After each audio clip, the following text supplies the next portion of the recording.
Salut à tous, c'est Emma Petit. Bienvenue sur ma chaîne dédiée à l'économie domestique, au nettoyage et à la propreté de la maison et des objets. N'oubliez pas de vous abonner à ma chaîne. Passons maintenant directement au sujet de la Pour nos vidéo. grands-parents, l'amidon, nappe, colle, mouchoir, manchette était la norme de la vie quotidienne. Mais dans le monde d'aujourd'hui, ce n'est plus aussi populaire. Les articles en amidon ont un aspect soigne, se salissent moins et sont plus faciles à laver. De nos jours, cette méthode de traitement des tissus est principalement utilisée par le personnel médical et les cuisiniers professionnels. Voici quelques conseils et recommandations sur la manière d'amidonner un bonnet médical à la maison. Pourquoi faut-il amidonner un bonnet médical? L'amidonnage d'un bonnet médical ou d'un bonnet de cuisinier est nécessaire pour plusieurs raisons. La forme rigide est préservée. Pendant longtemps, ce qui donne aux propriétaires du couvre-chef une apparence soignée. L'imprégnation protégeait l'article des salissures. Et, si elles surviennent, elles sont beaucoup plus faciles à laver. L'amidon empêchait la poussière et les agents pathogènes de pénétrer dans le tissu. Le repassage d'un tissu amidone entraîne la formation d'une fine pellicule à sa surface. Celle-ci protégée de manière hermétique et sert de barrière à tout contaminant. C'est pourquoi il est depuis longtemps d'usage d'amidonner de nombreux produits. Le linge de lit et les vêtements de nuit étaient traités avec de l'amidon, appliquant un amidonnage faible à des fins hygiéniques. Les serviettes de table et le tulle sont amidonnes pour rester blancs et repassent. L'amidon était utilisé sur les jupons pour les maintenir en forme. C'est grâce à ce traitement que les chaussures à lacets sont encore fixées aujourd'hui. Comment préparer et amidonner un bonnet? Avant d'être amidonne, le bonnet doit être soigneusement préparé. Avant de l'immerger dans la solution, la coiffe doit être lavée et débarrassée de toutes les taches.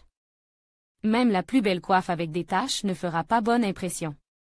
Un chapeau médical qui a été amidonné auparavant, lorsqu'il est trempe, dégagez le compose fixateur ainsi que de la poussière. Les taches d'un chapeau blanc peuvent être éliminées avec de la Bélisna, de l'eau oxygénée ou du bicarbonate de soude et du sel. Ce n'est qu'après avoir obtenu une propreté parfaite que vous pouvez commencer l'amidonnage. Important, il est inutile de traiter les articles synthétiques ou contenant des fils synthétiques avec de l'amidon, il n'y aura aucun résultat. Il existe un certain nombre de moyens permettant de donner à la coiffe la forme souhaitée et de la fixer à long terme. Certains d'entre eux conviennent pour les bonnets médicaux et les bonnets de cuisinier en coton et en lin. Pour que la coiffe ne se contente pas de garder sa forme, mais qu'elle brille de mille feux, il est nécessaire de savoir avec quoi. E.T. comment amidonner la coiffe. Fécule de pomme de terre. Le remède traditionnel le plus connu est la fécule de pomme de terre. Grâce à elle, il est facile de traiter les tissus naturels, qui ne perdent pas leur blancheur et conservent parfaitement leur forme. Attention! Le degré de rigidité de la coiffe dépend de la concentration de la substance dans la solution. Plus elle est élevée, plus la fixation est forte. Les amidons de mai et de riz conviennent également au traitement des tissus, mais ils ne permettent pas d'obtenir un linge blanc comme neige. Même la pomme de terre, si elle a une teinte grisâtre, doit être rincée et séchée avant d'être utilisée.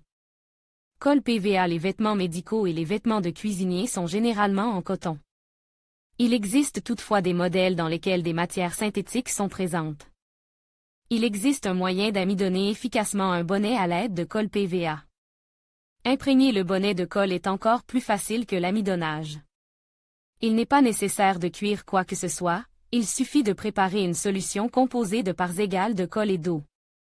Il est préférable d'utiliser de la colle de construction, car elle préserve la blancheur naturelle du tissu. Le PVA de papeterie donnera au produit une teinte jaunâtre. La coiffe est placée dans le liquide obtenu et le tissu est complètement mouillé. En général, 15 minutes suffisent. Ensuite, la coiffe est légèrement essorée, sans la tordre, pour lui donner la forme souhaitée.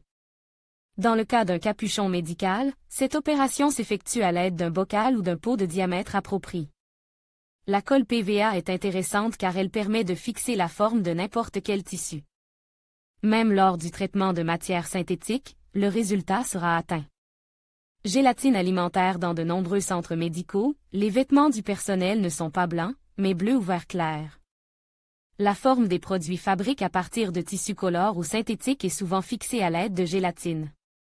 La technologie du processus est la suivante. Recommande, prendre de la gélatine alimentaire à raison de 3 cuillères à soupe par litre d'eau, diluée dans une petite quantité de liquide, en chauffant lentement, sans porter à ébullition, retirez le récipient du feu et ajoutez le reste de l'eau, en mélangeant bien le tout, immergez l'objet à traiter dans la solution de gélatine et laissez tremper complètement, enlevez le bouchon et retirez l'excédent de liquide à la main, de haut en bas, sans tordre, donnez à la coiffe la forme souhaitée et la laissez sécher. Amidonnage classique. Pour amidonner un bonnet médical ou un bonnet de chef, on fait cuire du clester, comme nos grands-mères collaient du papier peint. Pour une fixation souple sur 1 litre d'eau, prendre une cuillère à café d'amidon. La poudre est diluée dans une petite quantité d'eau, le reste de l'eau est portée à ébullition et la solution y est versée lentement, sans cesser de remuer. Si tout se passe correctement, le liquide s'épaissit et devient homogène. S'il y a des grumeaux, le glusté peut être passe au tamis. Refroidir le kissel obtenu jusqu'à ce qu'il soit tiède et y plonger le capuchon pendant 2 à 5 minutes, puis le retirer et décanter le liquide avec les mains. Le capuchon imbibe de coller place pour séchage sur un pot de taille approprié. Pour une fixation plus forte, la solution est préparée à raison d'1 cuillère à soupe de poudre par litre d'eau. Une fixation dure est plus appropriée pour un capuchon médical, qui est obtenu avec un rapport de 2 cuillères à soupe d'amidon par litre d'eau. La coiffe médicale sera plus belle si vous la rendez brillante. Pour ce faire, 1 cuillère à café de borax est ajoutée au clester. L'amidonnage d'une toque de cuisinier est une science à part entière.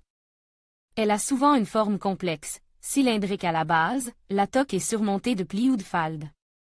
Pour que ces plis soient denses, mais bien poses, l'amidonnage est réalisé avec 2 compositions différentes, la partie inférieure. Une colle à fixation dure, et la partie supérieure une colle moyenne ou molle. L'amidon de fer doit être légèrement humide. Pour ce faire, il est d'abord asperge d'eau, puis repasse. Le bonnet doit conserver sa forme, mais les plis et les bosses sont inadmissibles. Pour le traitement, un fer à repasser équipe d'un defroisseur convient, mais l'apport de vapeur doit être minimal. Pourquoi ne peut-on pas fixer le bonnet avec du sucre? Divers types de travaux d'aiguille nécessitant la fixation d'un tissu permettent d'utiliser du sucre à cette fin.